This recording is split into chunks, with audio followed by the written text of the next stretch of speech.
So we move on to Arizona, Calgary, 63-64 on the rotation. We've got Calgary here.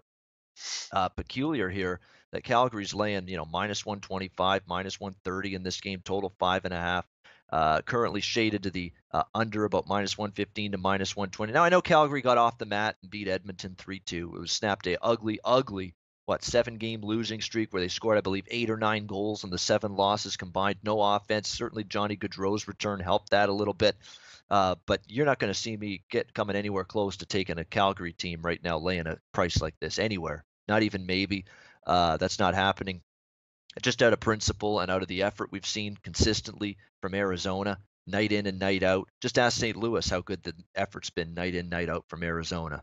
Yeah, the St. Louis team that was on the bitter end of a 6-0 demolition at the hands of the Arizona Coyotes on Saturday night, which greatly hurt their playoff chances. So Arizona, again, great effort down the stretch. They've beaten some good teams as well. Tampa, Vegas, St. Louis, when St. Louis, again, another must-win situation with St. Louis, and they didn't get the job done, just like with Washington last night. 6-0 loss to Arizona. Unbelievable. I mean, I knew that game could be troubling for them and maybe, a threat to them, but I didn't think 6-0 loss. Impressive stuff from Arizona against a team in St. Louis that night that desperately looking to get 2 points to get in. This Arizona team, plus price against Calgary, I got no problems at all taking them at this price. No question whatsoever. You get plus 115 right now on this Arizona side. The effort's been great. We're not talking about right now that one of the goalies in the best current form of any goalie in the league right now is Arizona's Antti Ranta. He's been absolutely tremendous for the last week or two. Outstanding in the net for Arizona.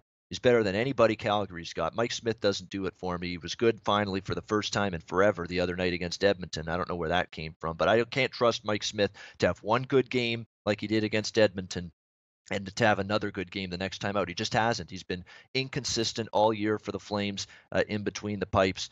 Still a blue line. It's still a decimated team from an injury standpoint. I know Gaudreau's back, but still so many guys out. Your Versteegs, your Brodys, your Monahans, Kachuk, go on down the list. No problem whatsoever. None. Taking Arizona here, plus price. I think they win this game. Alex B. Smith, is this one of his games? Yes, it is. Coyotes and Flames, Alex. What do you like? Yeah, Calgary played a part in ruining my weekend. I had Edmonton as my game of the year, and Cam Talbot pretty much shit the bed in the first period, allowed 3 goals on 7 shots and got pulled. And Oilers made a valiant effort in the rest of that game. The Flames pretty much played a 15-minute game and won that game. I mean, it was all Oilers the rest of the way, and the amount of shots that they pelted at Mike Smith, like Smith played a hell of a third period and kept that a 1-goal game. And they ended up getting the win. Almost actually gave up a goal at the buzzer, and were reviewing that at the end, but like I said, Calgary is the first good game in almost over a month. I mean, like I said, they were on a 7-game losing streak prior to that. They've now been outscored 35-11 in the last 8 games combined. He said they're still missing Travis Hamonic, TJ Brody, Sean Monahan. Like I said, Gaudreau back in the lineup gives them a little bit of infusion offensively.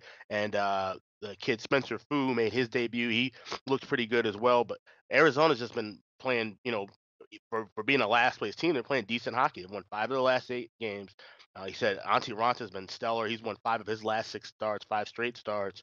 And you're getting a plus price here. I'm definitely going to be going with Arizona. I think Calgary was obviously fired up, wanted to end that streak against their rival. Now they're just playing, another division team, kind of just playing the string. I think we see them regress back to the norm. So Coyotes at a plus price is my play for tonight. You know what I love about the NHL too, guys? We talk about the NBA and the disgrace that tanking is and how tanking has overtaken that sport with the worst teams just mailing it in nightly. None of that shit in the NHL. We don't do that shit here. Look at Arizona nightly, giving you a great effort. Look at Vancouver nightly. We're going to beat Columbus at home in overtime, who's been red hot lately. Look at these teams, Arizona, Vancouver. They could easily be tanking. We want Rasmus Dahlin here, stellar defenseman, defense cornerstone, a pillar of the franchise for years to come. This guy could be if we draft him. But no, we're not going to worry about that. We're not going to worry about losing games, throwing games, whatever you want to call it, tanking like the NBA. We're going to go out there and give you a good effort nightly. We want to finish the season strong. We want to give our young players a chance to showcase themselves and play hard for us. This is a real sport here. Sorry, you NBA fans. This is a real sport right here. And not only that, NBA teams have no problem telling you they're tanking either.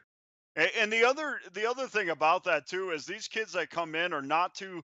It's not too big of a drop off from where, say a second or third line player comes in. It's not that big of a drop off like it is in the NBA. You get a backup point guard in the NBA, and it could be a huge drop off from the regular point guard.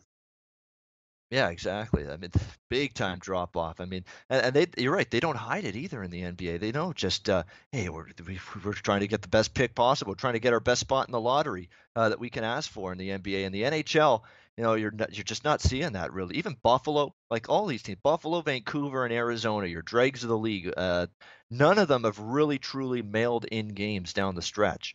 If they had the odd off night, for sure, but nightly they're trying to win. They're trying to win these games. That's not the case with the worst teams in the NBA, and that's why we love the NHL. The spirit of competition lives with the NHL. It's the spirit of getting absorbent and sickening amounts of money and mailing it in. And when you're down by 10 or 15 points in the third quarter in the NBA, you wave the white flag and call it a day. That's basically what you see there on a nightly basis. But we won't get started there.